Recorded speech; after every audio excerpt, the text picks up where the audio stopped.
Hello friends, welcome back to Pradee's cookbook.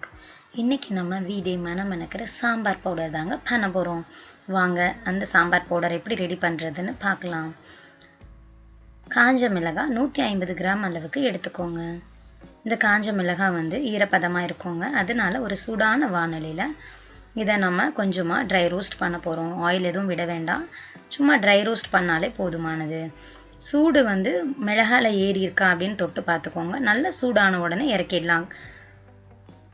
அதுக்கப்புறமா 100 gram அளவுக்கு coriander seeds, கொத்தமல்லி விதைகள், இதையும் வந்து நான் நல்லா சூடு பொறுக்கிற அளவுக்கு மாத்திரம் தான் வானிலையில் நான் ஃப்ரை பண்ண போகிறேன். ரொம்ப டீப் ஃப்ரை பண்ணி கருக வச்சிடாதீங்க, சாம்பார் பொடியோட மனம் கெட்டு போயிடும்.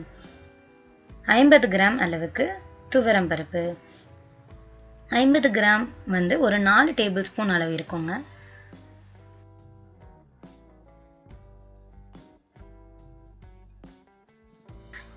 வெள்ளை உளுந்து 50 கிராம்,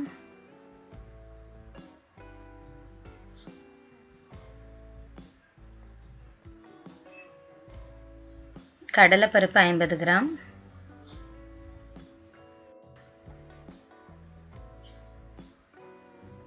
ரொம்ப முக்கியங்க. ரொம்ப கருப்பாவோ தீஞ்சு போகிற மாதிரியோ எந்த ஒரு பொருளையுமே நீங்கள் ட்ரை ரோஸ்ட் பண்ணிடக்கூடாது. சும்மா சூடாகிற வரைக்கும், நம்ம கை பொறுக்கிற அளவு சூடாகிற வரைக்கும் மாத்திரம் இருந்தால் போதுமானது.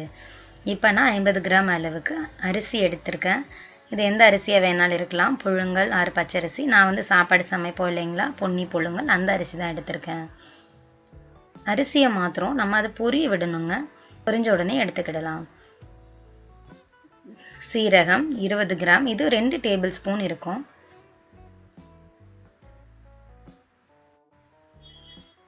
வெந்தயம் 20 கிராம், 2 டேபிள் ஸ்பூன் அளவு தான்.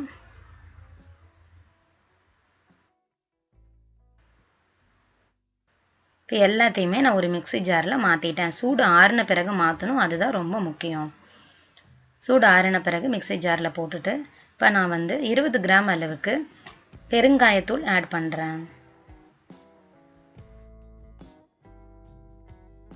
10 கிராம் அளவுக்கு, அதாவது ஒரு டேபிள் ஸ்பூன் அளவுக்கு மஞ்சள் தூள்.